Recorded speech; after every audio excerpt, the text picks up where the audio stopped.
So let's say that you plan to sell watches in the EU, in which case you need a CE mark. And most products are CE marked, can be sold in the EU, meaning placed on the market, without the involvement of any third party that is approving the product. You may need testing, but in most cases you can self-certify the product, meaning that I create a declaration of conformity, I prepare the technical documentation, I prepare the CE mark in my label files and so on, user instructions, and as I said, I would also need to send in a product for lab testing. But all in all, it's something that I'm managing internally, and the system is really based on that I, as an importer or a manufacturer, I'm taking my responsibility to ensure that my product is compliant, correctly documented, correctly labeled, and so on. But then you have products that are considered to be more risky. Medical devices, PPE, meaning personal protective equipment, that you can't just issue these documents and start selling. Well, you still need to create the technical documentation. You need to create a declaration of conformity. You need to arrange testing and make sure that the product is correctly CE marked. But then you need to submit this documentation to a notified body. The notified body in turn reviews the documentation, will also request product samples, meaning physical product samples, for an assessment, for a testing procedure. Based on this, they can then issue a EC type examination certificate. And of course, this assumes that the documentation, the label files and everything is actually passing their review. Okay? The purpose is that you have this designated third party that is sort of acting as a gatekeeper, okay? Because some products are very sensitive, and the truth is that in those cases, it would be very damaging if the self-certification system was abused by actors that either don't intend to follow these requirements or misunderstand them. So that's why a notified body is needed for some products. So the big question is, how do I know if I need a notified body? Well, take the PPE regulation, for example. So you check out the PPE regulation on the European Union website, you will see that there are different categories in terms of devices. You got PPE, that is category 1. There's no need for a notified body. You follow, I think it's module C, that's self-certification. Category 2, that's the majority, where you find a majority of PPE products. You follow module B, which describes that a notified body is required. Okay? And then you have category 3, which I think then there's a stricter module that applies, that in turn requires not just documentation review and testing, but even inspections of the production facility. So it goes beyond that. Okay? So that's how you can identify if you need a notified body. Then the next question is, how do I know which notified body to contact?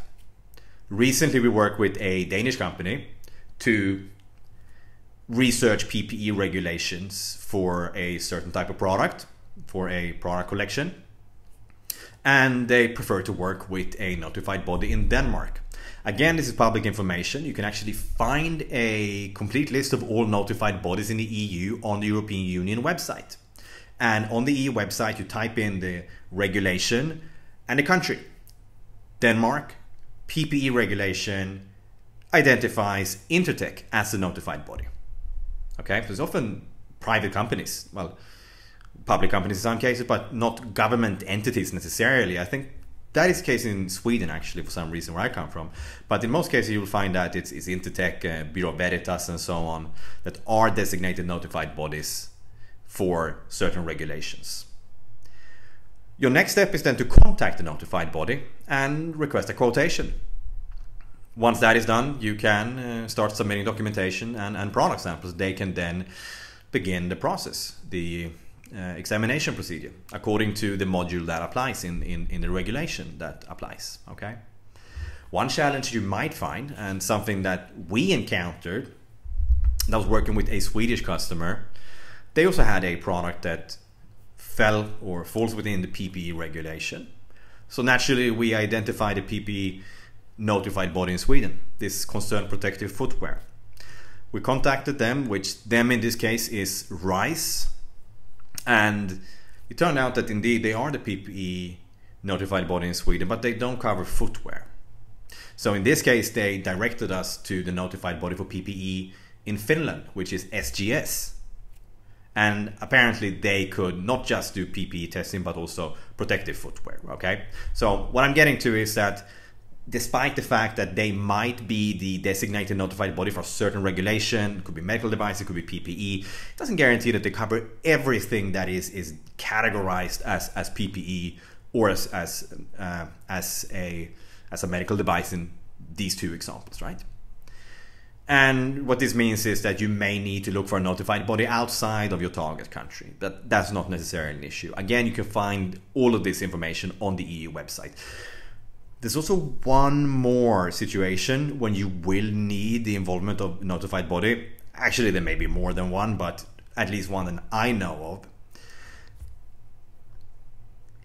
Regulations and directives have something called harmonized standards. So you have a set of harmonized standards under the low voltage directive and the EMC directive. Generally speaking, you wouldn't need the involvement of a notified body, but in case no standards exist within the regulations or directives for your product, then you might actually need the involvement of a notified body. This happened to another customer. It's a bit sensitive, so I can't really go into detail, mention any countries or anything. They were selling a product that they didn't consider it to be PPE. But then the market surveillance authority in a unnamed EU country decided that this is indeed PPE, and there is no existing standard, but what the hell, we don't care. It's still PPE, it's still within the scope of the PPE regulation. So you need to come up with a standard. They were quite shocked. Like, they were asked to invent a new product standard, despite that there is no existing product standard for a existing harmonized standard for their product.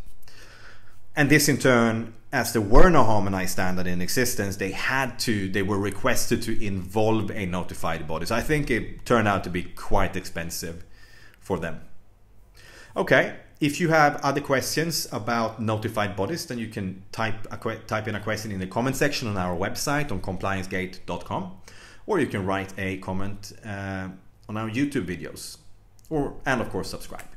So that's everything I have to say about notified bodies today. Bye for now.